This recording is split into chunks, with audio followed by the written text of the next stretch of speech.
breathing space.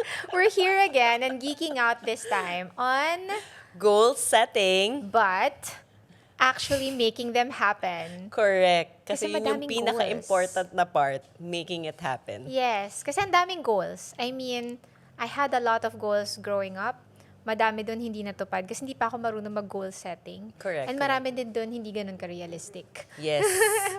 And I think a lot of it talaga, it's really about figuring out kung gusto mo ba talaga tong goal. Kasi may times, Tama. diba, sinaset Yeah. mo yung goal, tas middle of the way, parang, shucks, hindi pala ito yung gusto ko. Yeah, I agree. And it's okay to pivot out of it. Correct, Huwag mong correct. pilitin if hindi pala siya para sa'yo.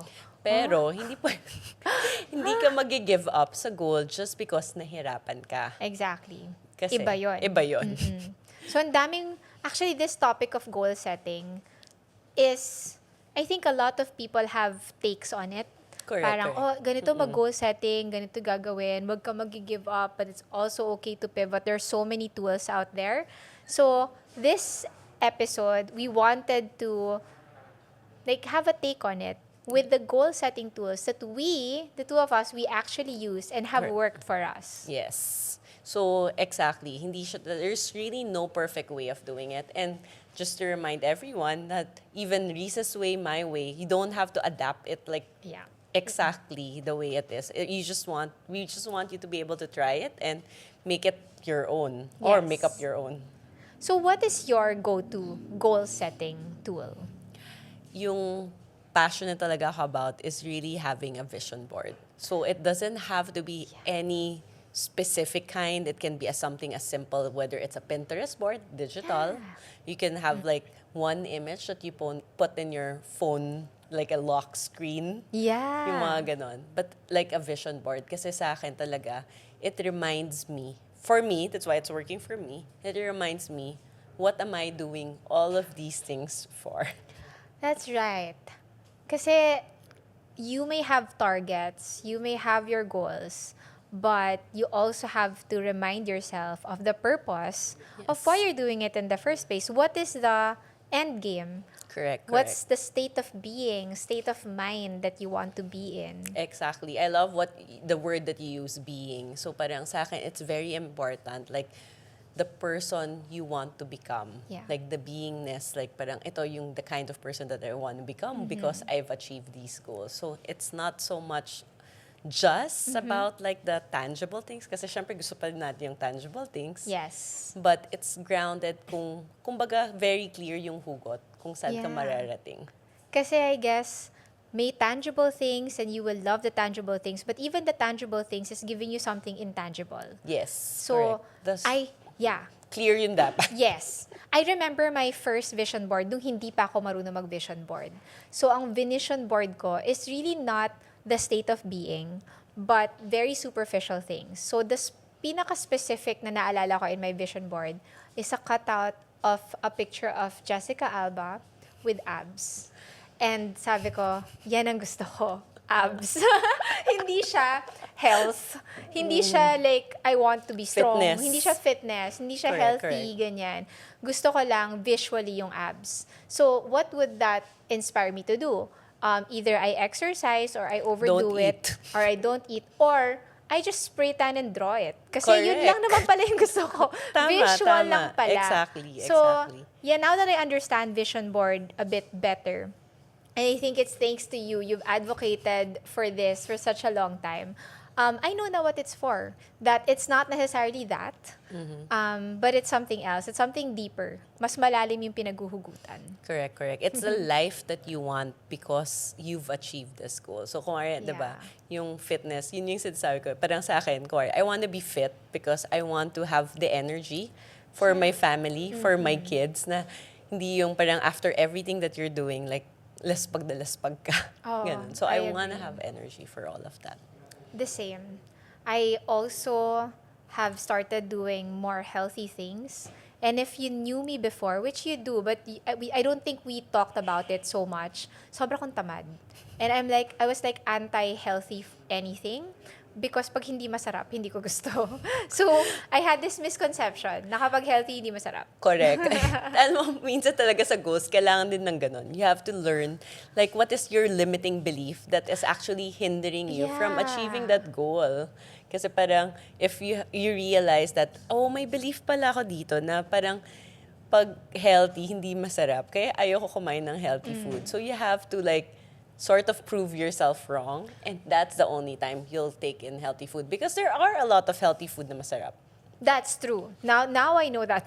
Thank you. But I know that now. And I'm very happy that I know that now. Kasi otherwise, I would still make a lot of excuses. And honestly, when it comes to health, I don't think it's something na I prefer ko maging healthy or hindi ko prefer maging healthy. Parang it's not a preference. Parang Exactly. you must You take should, care of yourself. yes. It is a must. Kumbaga, if it gets too hard, if it gets too boring, doesn't matter. Do it. Kasi importante siya for this vessel that Yes. we are in. Because we have a human body, a physical Yes. human body. And belief din yun, na boring yung fitness. Lahat So, lumalabas. Yung mga lumalabas beliefs ko yung dati. belief. Yung mga beliefs ko dati actually, lumalabas. ganun din naman ako. So, may Yeah. ganun naman akong belief. Kaya I can super relate. And that's why then you create different ways how to make it more interesting. And that's why I think with some people, they do the fitness thing with their partner, with a friend, because it becomes more interesting. But I remember, alam mo, during the time we're in, I really needed to set goals. Like during the crash and burn of my life, which I can tell in another episode. Yeah. You know what I did for my goals?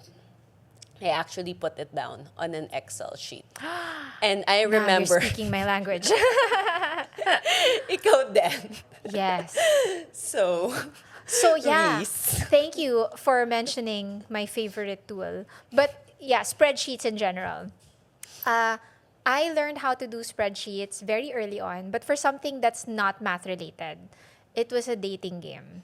Oh, Oo, wow. gumawa ako ng dating game kasi wala lang. Gusto ko lang ng mga questions, ganon. Tapos a-answer mo, tapos i-answer nung another person, tapos compatibility test, ganon. As if naman I know what that meant back then, diba? That's a starting point of algorithm. Oh, right. Diba? So, Oo pwede nga. ka nang magawa ng app Pwede. later. Oo nga. Actually, I've been thinking about that. But also, that's my origin story of spreadsheets. And since then, I would always go back to it to do different things. Mostly not math before. Kasi nga, I was allergic to it for a while. And again, that's a story for another day on how I pivoted from hating math to now becoming a CFO. And loving math. And loving. And geeking about Yes. math. So may chance, even if you're an adult already, may chance I talaga. agree. Limiting beliefs will just limit you. Wow, how profound! Hindi yun profound kasi nandun na siya sa sentence eh. Okay, so word, nandun na siya. So anyway, spreadsheets. Spreadsheets is my tool of choice for my goal setting because I use spreadsheets to monitor and track so many things. And for me, if you have goals, you monitor them so that they happen. Because otherwise, they won't happen. Correct. So, sa goal setting ko, I have a template actually na nandun yung goals ko and I have like a self-rating tool. And at first, stressful siya. Kasi parang, as a competitive person, I'm like, nahihirapan to rate myself accurately because I want to win against myself. And you want you want a perfect score. I want a perfect score. I'm a recovering perfectionist. So, back then, mahirap. But after a while, I became more objective because it Correct. wasn't about making the scores perfect. It's about your progress. And about being Yes. honest about where you are. So, gumawa ako ng spreadsheet na may goal setting in one tab. And in another tab, nandun yung aking to-do list spreadsheet. Yes. So, one of Correct. the spreadsheets that I was really able to share to so many of my friends for years now and my coworkers is really my to-do list spreadsheet. Ang daming nag-adapt ng template ko to do that. They've done it in many ways. They use Notion or they would use another app but with the same principles. So I'm very happy to share it also with everyone. Yes. So we're sharing downloadables Yes. after each episode if you subscribe to our email list. Yes. We will have that. Promise. By the time this is out, you have something to subscribe to. And so, yeah, when I do that, kinoconnect ko yung goal setting and yung to-do list. So, Correct. meron siyang way to track kung alin sa mga to-do list ko yung nagko-contribute sa goals ko.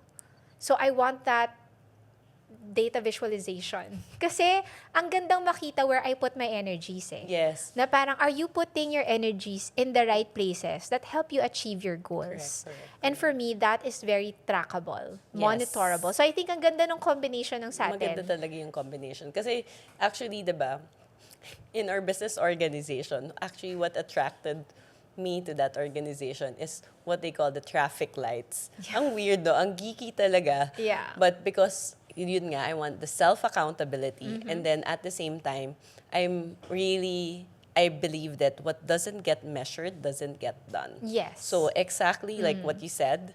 So, but hindi rin naman ako nagsistop sa vision board lang.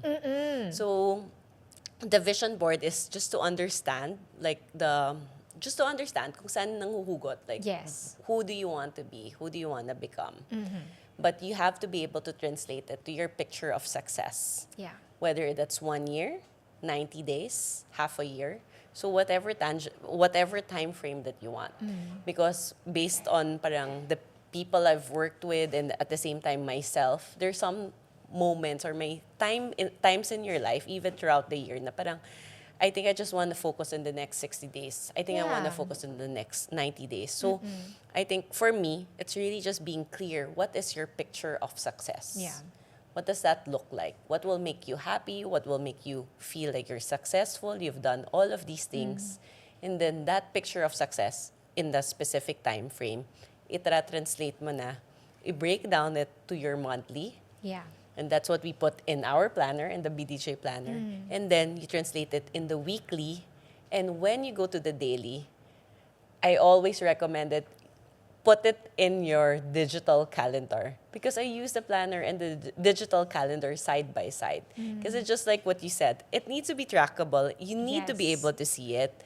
And yung sa akin din, sinasabi ko rin, if it's not in your calendar, it's not a priority. Yeah. So, it's just a plan, but it's not in your calendar, then Wala. Wala. Yeah, hindi siya mangyayari. You'll go back to it years from now and you'll be like, I forgot about that. correct. And that was supposed to be important. And parang siguro in the beginning of that journey, you're like, but I'm a beginner. It's so intimidating. And then 2 years later, you forgot about that. But if you didn't, you could have been an expert already. In 2 years, Yeah. exactly. So, everybody starts as a beginner. It's always about parang being comfortable also na that you don't know anything and just trying something that you're scared about and something so uncertain. And you know what I like about goal setting is it doesn't have to be big goals all the time. Yes, It can also correct, be correct. small goals or even just habits you want to form. Correct. For me, that's an important goal. Like if you're going through a hard time and you just want to wake up every single morning and be grateful or wake up and take a shower. Correct. Parang I think that's a win for so many people. Yes. So, pwede yun. Goal na Yes. yun. It doesn't have to be have Agree. a house, Super agree. ganyan, di ba? Agree. Super agree. Kasi parang, I think, the reason people get so intimidated also with goals is that feeling nila, their goals need to be like what other people have. Like, kung ano yung dreams ni Reese, yung dreams ni Dor, dapat ganun din yung dreams ko. Hindi naman kailangan eh. And parang, we all have our different challenges and life stages. And at each point, nag-iiba din talaga yung goals natin eh. So it's Totally. not exactly the same. So I think, Dar, we have emphasized a lot of why, like the reasons why goal setting is important, no matter what stage you are in your life. Correct. Now let's geek out a little bit by doing a quick dive on the 3 essential things about making goals work. And I think you are the perfect person to discuss this. I mean, meron din akong mga ambag dyan. Pero yes, go. Ambag natin dito. So, for sure, like what we said earlier, it's really different approaches for different seasons. And actually, that's what we emphasize na parang you need to be able to experiment in terms Yeah. of what kind of goal setting works for you. So, the first point talaga na sinasabi ko, when you're figuring out your goals, number one is really clarity. So if you're looking for commitment in your tasks, na parang, wala akong, parang nakukulangan ako sa discipline, nahihirapan ako here doing this. What we always say is that before you get to the commitment, you need the conviction. The conviction that this is really it. Ito talaga yung pinaka gusto ko sa mundo. Ito yung pinaka-importante at this point in time for me, whatever that is, that conviction. But you don't get to that conviction unless you get the clarity. So that's why we always say, like in BDJ, Viviamo, is that you need to start with clarity, then you get to conviction, then you get the commitment. What are the tips for the clarity part? the Like, how do clarity you get there? How do you do that? What are the tools that you can use for So that? there are many different ways. You can do it as an individual, like you can journal. So that's one of the things that we teach. There's also the meditation. Kasi like sometimes... Hindi ako marunong nun. Hindi ka marunong. Alam mo, kasi yung people believe that when you meditate, you need to do it for long periods of time. So the way I do it, or even in the workshops that I do it, I just do it for 1 to 2 minutes. Okay. Just focusing on one prompt. Like just talking to yourself that parang, please allow me to see what I need to see, or just allow my mind to wander for just a few minutes. Yeah. Like you can do an alarm, and then after that you journal for 2 to 3 minutes again. And then with that specific question in mind. So Yeah. kung wala kasing question, walang prompt, parang hindi directed yung what your subconscious might come out with or what you're journaling about. But if you have a question in mind, I feel that it's very helpful. So again, as you said, hindi siya immediate. So sometimes you have to do practice, but Yeah. it's really effective with me, and I hope you guys try it out to get to that clarity. Yung pala yung kulang ko, yung prompt. Yung Kasi prompt. parang bigla na lang akong pipikit.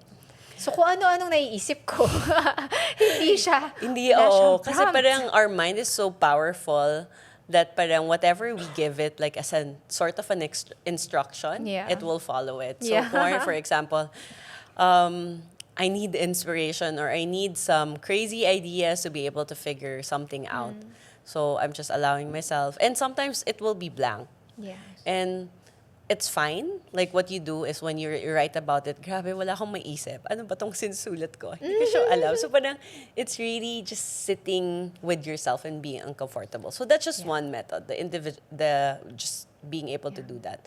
And it's not matagal. It's like 1 to 2 minutes. 1 to 2 minutes. So, no excuse. Kaya yan. Kaya yan. And Yeah. also, yung isang sinabi mo sa akin kanina during our B-rolls, talking to yourself in the mirror. So I have a friend na I look binivideo, crazy, but yes. binivideo niya sarili niya, na kinakausap niya yung sarili niya.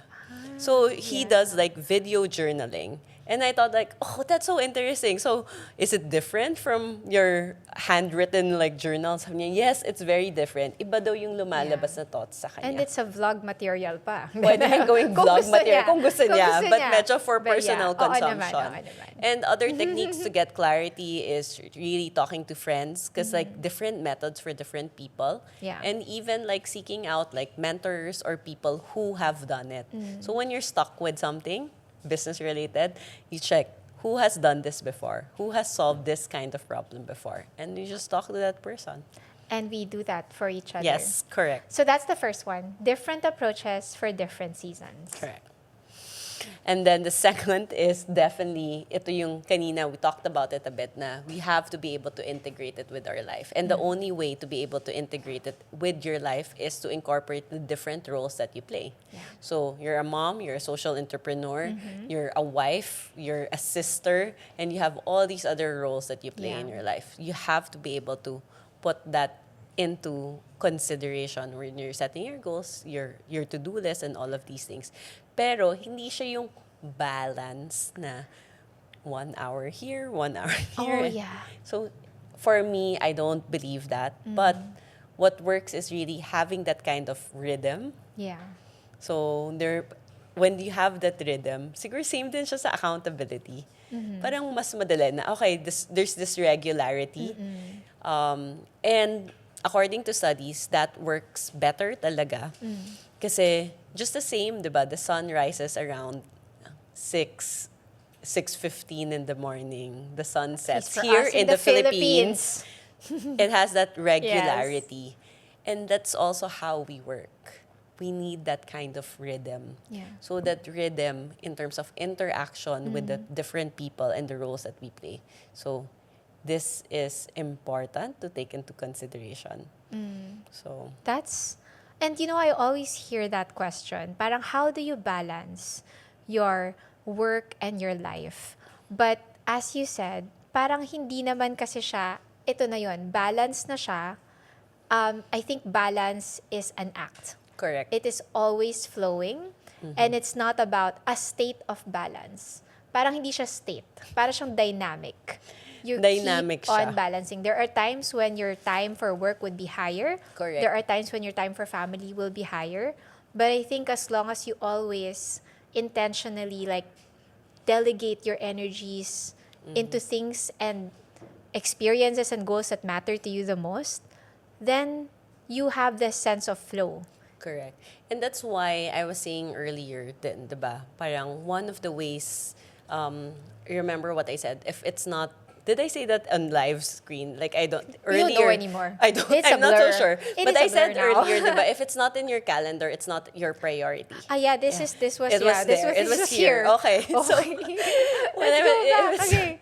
Whew, yeah. Yung, diba, if it's not Yes. in your calendar, it's not your priority. Parang And kakasabi mo pa lang kaka- nun. Nakalimutan mo na. Oo nga, sabi ko, wait lang, I'm not so sure. Yes, But, you did. so, You said that. Yeah. one way you do that is really to do the time blocking. So when you do the time blocking method, so I really love this when I was reading up on time management, stress management, all of these things, na you need to be able to do blocks of time. So, let's say, if this block of time, we've set it out, we've assigned it that we're here, we're fully present, and we're Yeah. doing this, ganun siya. So you block off a time. So you block time for yourself, you block time for your family, you block time for something like this, for our passion project, you block time for work, and block time for fitness, exercise, all of these things. And then, I guess in a way, that way, kaya nilalagay ko siya in a digital calendar, then I'm able to see it in a week's view, how much time I have or where I'm allocating my time to. Kasi, yun nga, sabi ko, how you time block, how your week looks like, will more or less tell you what's your priority, Yeah. but not forever, but for that week. True. And that's why the harmony has to happen. Like sometimes parang napapansin mo when you're looking at time blocks, oh, I'm spending too much time on this and it's not pala that important to me. Yeah. So how do I want to change that next week or even next month? Yeah. Kasi syempre baka nag-commit ka na rin. Or maybe even when you do the time blocking, you see you're over-committed on certain things that are not as important to you. So this is where when you look at it, you're able to integrate the other roles that you have and figure out the right harmony for you. And I think the challenging part comes when a lot of things are important to you. So ngayon, nahirapan ka na sa time blocking. But I do believe in that method. My husband does it. When I see his calendar, he shows me all the time. Naka-time block. Na talagang ito yung playtime, ito yung Correct. time with the kids, hatid sa mga bata. And you see that the majority of the time is spent with family. And that's very consistent with what's important to him. Yeah. I could imagine how colorful your calendar is because everything's color-coded. Kasi pangit naman kung lahat green lang, di ba? Dapat iba-ibang color for different, But the truth is, I'm actually boring, so it's not. It's the same It's not as color. color-coded. Okay. Okay lang.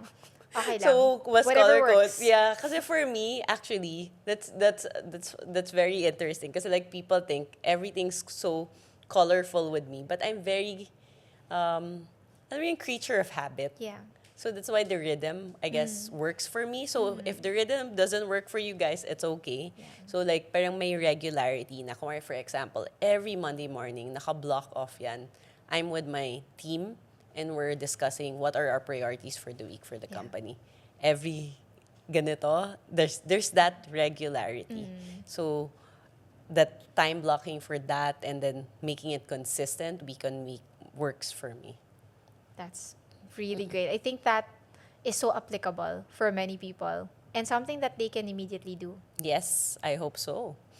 And another thing, so going to the third quick dive, is actually a tool that I really find very interesting and very usable. It's the 90-day sprint system. So it's well, you can call it system, 90-day sprint. It's just looking at your days in 90 days. Kasi minsan when you're planning your 1 month, it feels like it's too short. Yeah. Diba? Na Lalo parang, na oh my ngayon, God, wala parang na ang akong time. iksi. Ang iksi ng Yeah. 1 month, na parang feeling na 1 week siya. So, you look at your days in 90 days. So, if 90 days doesn't work for you, again, you can experiment. You can do 60 days or 120 days. But in business also, we look at quarters. That's in true, yeah. school, there's Yeah. quarters, right? So, I feel like there's really some magic with the 90 days that you look at. It's long enough so that you can get results. But at the same time, it's not too long na parang it will be too late na, oh my God, Yeah. end of the year na, hindi ko pa natapos yung goals ko. Diba? Yung mga ganong reaction. So, in 90 days, you're giving yourself time to be able to do something, give it enough time, but at the same time, allow yourself to pivot. Yes. I love that method. And I think it also splits the year evenly para may chance ka pa. May chance Parang ka pa. itong first quarter medyo didn't do so well. Okay lang may Correct. second quarter. And it will feel like a mini new year. Yes. Every first of the quarter. Tama ba? Yeah. You can celebrate your mini new year. Mini New Year, every first of the quarter. If you're watching this and it's not the first of the quarter, you can start the new year today. Yeah, pwede. Meron akong isang in one of our bottles kasi it's my favorite na one of the quotes I like, start where you are. Because that's also like a belief system. I love na that. parang ganun kasi ako, na parang, alam mo yun, ayaw kong mag-start ng new habit ng Friday. Kailangan Monday. Like parang, sa Monday Para na may lang, para symmetry. start of the week. Or start of the month. So, Yeah. but then, you keep on procrastinating it. Something happens, like, diba, things outside your control. So, parang, okay, I will stop that belief system and I will just start right now. Yeah. Like, wherever you are, you can just start. So, So incidentally, that's actually one of the culture codes of R2R. Start where you are and with what you have. As in, that's really like exactly what our culture code says. And I love that so much because it takes away a lot of your excuses. Na parang, exactly. Yeah. Na kailangan may perfect time to start. Yes. And parang guys. kailangan ko muna nito before I do it. That's great. So now that we have like given like 3 quick dives for everyone, and that's actually what you use personally and many of what I use as well. Let's go to the now what? Yes. Practical applications of how they could do their own goal setting that actually creates results. Ako ba magsa-start? Pwede ikaw muna Pwede. mag-start. Sige. So, yung now what ko, practical tips. So, meron ako actually practical tool. And I'm going to share it with everyone who subscribes to us via newsletter. Tama ba? Via newsletter. Via our email subscription email list. subscription that will list, yes. happen by the time this is published. Yes. We're manifesting it. Not just manifesting it. We're We're actually gonna really do gonna it. do We're it. gonna schedule it. And we're gonna put it in our calendar. Kasi it's within our control. So, hindi siya Correct. minamanifest Exactly. lang. Okay. So, I have this tool, the goal setting template and the to-do list template na magkadugtong. Yes. It has helped me a lot, but it doesn't mean it's gonna work for everyone. But the great thing about that is you can make something that works for you. Yes, So, correct. okay lang yun. You can just either copy my homework or copy it and make it better or make something for yourself. But that is something that you could already start with right away. Yes. How about you, Dar? Sa akin naman, I will share also a downloadable regarding like what is your picture of success for the next 90 days. So you can like write out, and again, when you're doing the picture of success, it doesn't even have to be organized just yet. Like whatever you have in your mind, just like parang you just brain dump it. Ano yung magpapaganda ng next 90 days ko? What would it look like? And then after that, you break it down na on the monthly, then break it down to the weekly. So I have some sheets there that people can fill out when you subscribe in our email list. Yay! Okay. So, at this point, we're gonna invite everyone to geek out with us as well. It's their Correct. turn. It's your turn to geek out. So, what's your challenge? Our challenge is from me, is a 90-day power focus. Like choose one area of your life where you want to see real progress in the next 90 days. And you break it down Ooh. on a per month and then per week Parang gusto in ko terms yun. of one habit and on a daily basis, one thing that you want to be able to do to move the needle forward. I'm gonna do that. So I'm gonna tell everyone, just so I have accountability. I want to drink more water. So I think that's achievable. Like Yes, 90 that is days. very achievable. Right? Kasi it's water. Pero kailangan mo i-quantify. Okay, sige. Mag-iisip ako kung paano. Baby steps. Kasi di talaga ako nagtutubig. Actually, pareha tayo dyan. Appear I tayo. mean, look at us. Walang tumbler dito sa aming co-working space. At kanina pa tayo nagsasalita without taking a sip of water. I think we absorb the moisture from the air. Yes. And yun yung Mga water yun yung bender. tubig natin. Okay. And for me, my challenge for everyone is to create your own way of doing your goal setting using spreadsheets. I mean, hindi naman sobrang kailangan. Pero I think it's a good practice and a good skill to know is how to manipulate spreadsheets. Correct. I super agree. And as I said in the earlier part of this podcast, when just before I started the BDJ Power Planner, when my world crashed and failed and I was starting up again, I wrote my goals in an Excel spreadsheet. I'm sure it's beautiful. And it had a Gantt chart, so it's really geeky. It's beautiful. I love it. It's something that makes me kilig. Okay, so for our closing, guys, remember it's the goal isn't exact to copy a system exactly like Reese, exactly mine, but it's really to figure out what works for you. Yeah. And don't be afraid to mix and match because some of the best systems come from combining different approaches, including your own. And it's just easy, like parang just go for it and try if you want to be able to just make sure, like figure out, like, does this work for me, not work for me, give it time and then experiment and have fun. Yeah. Thanks for sharing all of that, Dar. I really enjoyed it. Thank you also. I love this episode.